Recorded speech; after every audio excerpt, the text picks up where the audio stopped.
नमस्कार, मैं हूं पवन कुमार और आप देख रहे हैं पंजाब केसरी टीवी। गुड़गांव में एक लव जिहाद का मामला सामने आया है, जहां आरिफ ने आरोप बनकर एक युवती को फंसाया।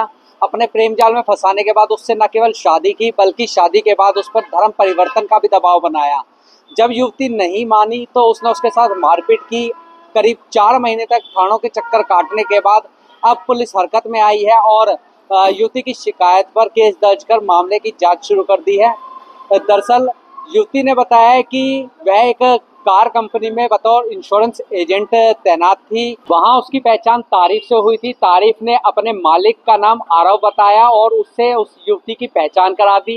दोनों में दोस्ती हुई और दोस्ती प्यार में बदल गई, जिसके बाद आरव ने उसे अपने प्रेम जाल में फंसाते हुए उससे शादी कर ली। युवती का आरोप है कि उसे शादी के बाद पता लगा कि जो आरव है वो आरिफ है और उस पर धर्म परिवर्तन का लगातार दबाव बनाया जाने लगा, जिसके बाद पुलिस को उसने शिकायत दी। लेकिन जब पुलिस ने कार्रवाई नहीं की तो युवती चुप हो गई और इसी दौरान वह गर्भवती हो गई। उस आरोपी ने उसका गर्भपात भी कराने का प्रयास किया, लेकिन गर्भ का समय अत्यधिक होने के कारण उसने वह गर्भपात नहीं करा पाया और युवती ने जब एक लड़के को जन्म दिया तो उस वक्त वह युवती को छोड़ के फरार हो गया।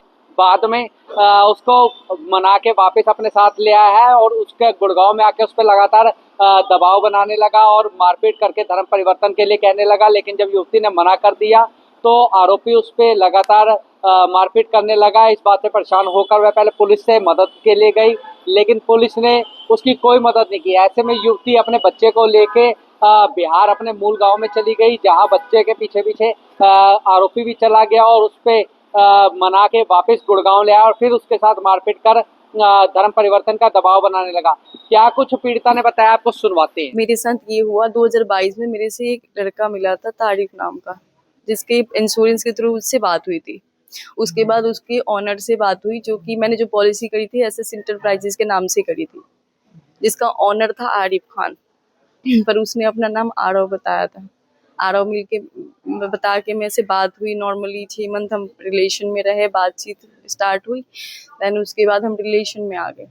रिलेशन में आने के बाद उसने मेरे से मंदिर में शादी करी, सोना मंदिर में। और फिर बोला कि मैं अभी उसका काम चल रहा था, बोला कि टेंशन में हूँ, बाद में वैसे हम करेंगे। उसके बाद साथ रहने के बाद मैं प्रेग्नेंट हो गई।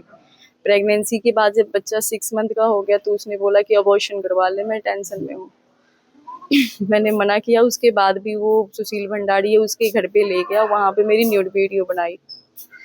उस वीडियो में अगर आप मिले तो देख भी, एप्पल आईडी से बनाई थी, देख भी सकते हैं। मैं मना कर रही थी, उसके बाद भी उसने मेरी न्यूड वीडियो बनाई और मेरे पे प्रेशर दिया कि नहीं अबॉर्शन करवा ले। मैं डॉक्टर के पास भी गई थी, डॉक्टर ने मेरे को बोला कि नहीं, दोनों को ही रिस्क है, ना तू बचेगी ना बच्चा बचेगा। मेरी मजबूरी थी। फिर ये मेरे से लड़ाई करके चला गया था हैदराबाद। जब मेरा बेबी होने वाला था तो डिलीवरी के टाइम ये आया और आने के बाद मेरे को हॉस्पिटल में एडमिट करा के ये भाग गया। फिर मेरे घर वालों ने आके और मेरा ऑपरेशन वगैरह जो भी करवाना था करवाया। ऑपरेशन करके मेरा बेबी हुआ। बेबी होने के 2 दिन बाद ये आया हॉस्पिटल, अपनी आईडी वाईडी जो फॉर्मेलिटीज होती है वो पूरी, और वो करने के बाद फिर मुझे घर लेके आया। उसके 3 महीने बाद इसके दोस्त से मेरे को पता लगा कि ये तो शादीशुदा है, बच्चा है और इसके ये मॉडर्न है। फिर मैं इसके घर गई, मेरी इसकी लड़ाई भी हुई काफी बार कि मतलब तुमने बताया क्यों नहीं। तो उसने बोला कि अब जो हो गया सो हो गया, हम कुछ नहीं कर सकते, अब बच्चा हो गया, उसकी जिंदगी मत खराब कर, कॉम्प्रोमाइज कर ले। मैंने जब मना किया, मेरे साथ मारपीट किया। मैं इसके घर गई, घर जाने के बाद पता लगा। फिर बोला कि मैं अपने घर ले चलूंगा, कोई दिक्कत नहीं, तुझे तेरे पे कोई वो रोक, हम नहीं तेरे पे इंटरफेयर करेंगे। फिर 2024 में ही अपने घर भी ले गया था मेरे को।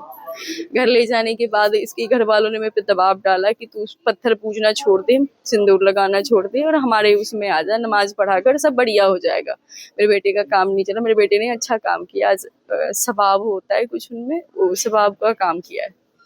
वहां से मैंने मना कर दिया। फिर मेरे बेटे को मारने की धमकी दिया।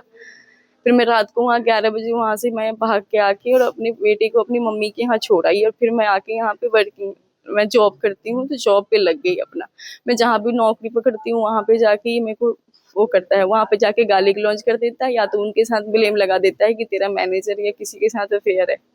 वो लोग मेरे को नौकरी से निकाल देते हैं ये गाली गलौज के मारे।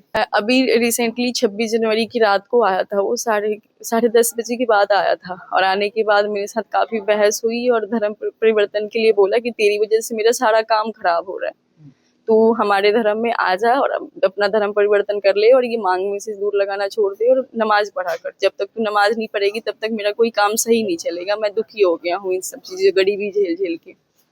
उसका जो बिजनेस चल रहा था ना, उस पे केस वेस हो गया है, नहीं चल रहा कोई भी काम उसका। 2.5 करोड़ का केस वेस वगैरह चल रहा है किसी के साथ, उसका अरेस्ट वारंट निकला है। तो वो काफी परेशानी से गुजर रहा था।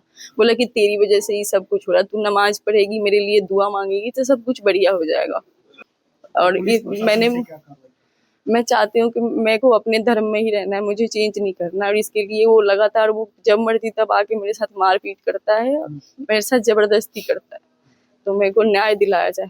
जी, काफी बार दे रखी है मैंने, लास्ट फरवरी में भी दे रखी है, उसके बाद जून में भी दे रखी है, बट अभी तक मेरी कोई सुनवाई नहीं हुई कहीं भी।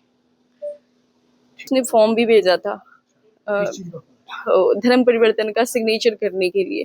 मैंने ऑफिस में भेजा था अपने भाई के थ्रू, मोमिन के थ्रू, उनके भाई है मोमिन, उनके थ्रू, बट उस पे मैं सिग्नेचर नहीं किया। मैंने उसी दिन आके मेरा हाथ तोड़ दिया था, जिसकी कंप्लेन मैंने दी है। मैंने MLC भी कटवाई, उसके बावजूद भी पुलिस प्रशासन ने कुछ भी नहीं सुना, मेरी कहीं भी सुनवाई नहीं। मैं दुखी हो गई। मेरे साथ मंदिर जाता था, हम भोले बाबा के काफी बार मंदिर गए हैं, ओम वगैरह सब लगाता था, तो मेरे को कभी ऐसा डाउट नहीं हुआ। क्योंकि मैं जैसे हम हिंदू हैं तो हम कभी भी मस्जिद में नहीं जाते, सेम ऐसे हिंदू मुस्लिम भी कभी भी हमारे मंदिर में, मोस्टली मैंने तो आज तक नहीं देखा कि कोई जो भी मुसलमान होता है वो जाता है, बट ये मेरे साथ सब जगह गया। मैंने पूछा तो उन्होंने बोला कि कोई बात, वो तो अब हो गया, मेरे को तू पसंद थी इसीलिए कर लिया, कोई बात नहीं, मैं तेरे को अभी। हाँ जी। तो ये थी पीड़िता जिसने आप बीती बताई है। इसके बाद युवती ने किसी तरह से कुछ सामाजिक संस्थाओं का सहारा लिया, सामाजिक संस्थाओं ने आगे आकर युवती की मदद की। जो सामाजिक संस्थाओं के पदाधिकारी हैं उन्होंने बताया कि जो आरोपी आरिफ है उसका इस युवती को विदेश ले जाके बेचने का प्लान था। ऐसे में वह कैसे इस युवती की मदद के लिए आ गया है और किसी तरह से उन्होंने पुलिस को इसकी सूचना देते हुए और जो आरोपी है उसको के खिलाफ केस दर्ज करवाया। सेक्टर 14 थाना पुलिस ने केस दर्ज किया है मामले में। जो सामाजिक संस्थाएं हैं उनके पदाधिकारी उनसे बात करते हैं कि उन्होंने किस तरह से इस युवती की मदद की है। एक हिंदू बच्ची है और उसको जो है एक आरव नाम का, आरव उर्फ आरिफ खान, ठीक है, हिंदू नाम से उससे मिला, उसको उससे मंदिर में शादी करी और उसके बाद में जब प्रेग्नेंट हो गई तब उसके वीडियोस बना करके वायरल करने की धमकी दे करके अबॉर्शन करवाने का प्रयास किया गया। लेकिन 6 महीने की प्रेगनेंसी थी तो अबॉर्शन पॉसिबल नहीं था। एंड उसके बाद में जो है प्रेगनेंसी हो गई, जब बच्चा 1.5-2 महीने का हो जाता है तब उसे पता चलता है उसी के दोस्त के थ्रू कि जो लड़की है, जो आरोपी है वो हिंदू नहीं मोहम्मदन है और 3 बच्चों का पिता है, ऑलरेडी शादीशुदा है। उसके बाद में जो है उसके साथ में प्रताड़नाएं शुरू होती है। उसे दुलेना करके सोना के अंदर गांव है, वहां ले जा करके उसे बंधक बनाया जाता है। उसे धर्म परिवर्तन का जो परिवार है, जो उसकी जो पीड़ित जो आरोपी है, आरोपी की मदर और उसकी पहली पत्नी और दोनों भाई उस पे धर्म परिवर्तन का जो है वो दबाव बनाते हैं। किसी मौलाना के पास ले जा करके ये तंत्र विद्याएं भी करी जाती है, जिसके सबूत हमारे पास में मौजूद हैं। और जब वो मना कर दी है तो उसे मारा पीटा जाता, उसका हाथ तक तोड़ दिया गया। और बड़ी अफसोस की बात है कि हरियाणा में अगर देखा जाए, खासतौर से गुड़गांव में ट्रिपल इंजन की सरकार है, हिंदूवादी सरकार हम जिसे कहते हैं, ठीक है। और हमारे यहाँ 2020 के अंदर जो है कन्वर्जन और लव जिहाद के खिलाफ कानून भी बन चुका है। लेकिन इस बच्ची ने 11 जो है लिखित शिकायतें पुलिस को, प्रशासन को दी है, लेकिन पुलिस प्रशासन ने उस पर कोई कार्रवाई नहीं करी। तो बेहद शर्म की बात है कि यहाँ पुलिस प्रशासन जो है वो किस तरीके से काम कर रहा है। हालांकि यूपी के अंदर जो है जिस तर्ज पे काम किया जा रहा है वो आखिर हरियाणा में क्यों नहीं हो रहा। अब देखना है कि इस FIR के बाद में यूपी की तर्ज पे इस आरोपी का जो एक तरीके से इस बच्ची का पासपोर्ट बना करके इसे दुबई बेचने वाला था, ठीक है, उसका एनकाउंटर किया जाता है, या नॉर्मल तरीके से दिखा करके सिर्फ जो वाहवाही लूटने की कोशिश करती है गुड़गांव पुलिस। तो वहीं सामाजिक संस्था के पदाधिकारियों की माने तो उन्होंने युवती की मदद की और सेक्टर 14 थाना पुलिस को इसकी शिकायत दी है। सेक्टर 14 थाना पुलिस ने लव जिहाद के जो धाराएं हैं उसके तहत और जो भारतीय न्याय संहिता है उसकी धाराओं के तहत केस दर्ज कर लिया है। मामले में पुलिस ने आरोपी तारिफ और आरिफ दोनों ही को ही गिरफ्तार कर लिया है। मामले में अभी जो पुलिस ने आरोपी बनाया, आरोपियों के जो परिवार के अन्य सदस्य हैं उनको भी आरोपी बनाया गया है। उनके जो जांच है मामले की, इन आरोपियों से पूछताछ के बाद जो भी उन आरोपियों का रोल निकल के सामने आएगा उसके आधार पर आगामी कार्रवाई की जाएगी। किस तरह से इन आरोपियों को गिरफ्तार किया है बता रहे हैं जो पुलिस प्रवक्ता एएसआई संदीप है, वो कुछ बता रहे हैं। देखिए, इस पूरे घटनाक्रम में गुरुग्राम के सेक्टर 14 पुलिस स्टेशन को एक इन्फॉर्मेशन मिली थी कि सिविल हॉस्पिटल में एक महिला है जो कि उपचार के लिए दाखिल है। पुलिस की टीम हॉस्पिटल गई थी और महिला से उसकी स्टेटमेंट ली गई। तो महिला ने अपनी स्टेटमेंट रिकॉर्ड कराई थी कि 2022 में वो सेक्टर 15 के किसी कंपनी में इंश्योरेंस का काम करती थी। वहीं उसकी मुलाकात एक तारीफ नाम के व्यक्ति से हुई। तारीफ के द्वारा अपने मालिक का नंबर उस लड़की को दिया गया, उस महिला को दिया गया और मालिक का जो इंट्रोडक्शन था वो आरव के रूप में कराया गया। आरव की और महिला की बातचीत शुरू हुई और इसी दौरान दोनों के बीच में प्रेम प्रसंग हुआ। जो आरव था उसके द्वारा महिला से किसी मंदिर में ले जाकर के शादी की गई थी। ऐसा महिला का कहना है कि महिला को शादी के बाद मालूम हुआ कि ये जो व्यक्ति था जिसका कि नाम आरव उसको बताया गया था, इसका असली नाम आरिफ था। तो महिला के द्वारा ऐसे एलिगेशन लगाए गए थे कि उसको आरव का धर्म जो मुस्लिम था उसको नहीं बताया गया था, परंतु शादी के बाद में उसको मालूम हुआ कि वो व्यक्ति मुस्लिम धर्म से संबंधित था। पहले से वो शादीशुदा था और उसके 3 बच्चे भी थे। पुलिस के द्वारा इस शिकायत के ऊपर संबंधित सेक्शंस में एफआईआर रजिस्टर की गई थी। एफआईआर रजिस्टर करने के बाद इसमें 2 एक्यूज को पुलिस के द्वारा तुरंत ही गिरफ्तार कर लिया गया था।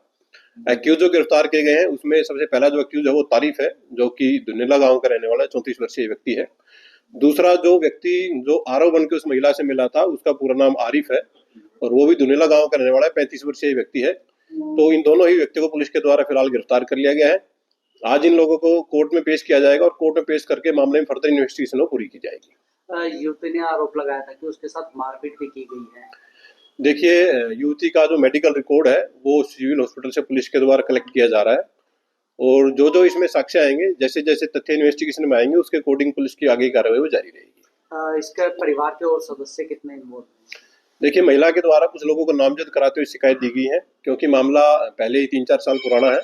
पुलिस के द्वारा एक डीप इन्वेस्टिगेशन की जा रही है। मामले में जिसकी भी संलिप्तता आएगी पुलिस उन सभी व्यक्तियों को गिरफ्तार करके मामले में कानूनी कार्रवाई करेगी। पीड़िता ने यह भी आरोप लगाया कि उसके साथ कई बार मारपीट हुई है, उसने पुलिस को शिकायत दी लेकिन कार्रवाई नहीं हुई थी। अब जो है ये कार्रवाई की गई है। देखिए, पुलिस को महिला के द्वारा जो अप्रोच किया गया है, जो रिटर्न स्टेटमेंट दी गई है, उसके बेसिस पे पुलिस के द्वारा एफआईआर रजिस्टर की गई है और उसी के बेसिस पे पुलिस के द्वारा इन्वेस्टिगेशन की जा रही है। इन्वेस्टिगेशन में जैसे जैसे तथ्य सामने आएंगे उसके अकॉर्डिंग मामले की इन्वेस्टिगेशन वो जारी रहेगी। युवती को शायद बाहर भेजने का भी इसका आरोपी का प्लान था, कोई पासपोर्ट भी बनवाया गया फर्जी नाम के साथ। देखिए, अक्यूज को कल ही गिरफ्तार किया गया है। आज उनको कोर्ट में प्रोड्यूस करके और मामले में एक डीप इंटरोगेशन उनसे की जा रही है। जैसे जैसे तथ्य सामने आएंगे, अगर इस तरह की कोई बात है तो उसके बारे में एक विस्तार से जांच पुलिस के द्वारा की जाएगी।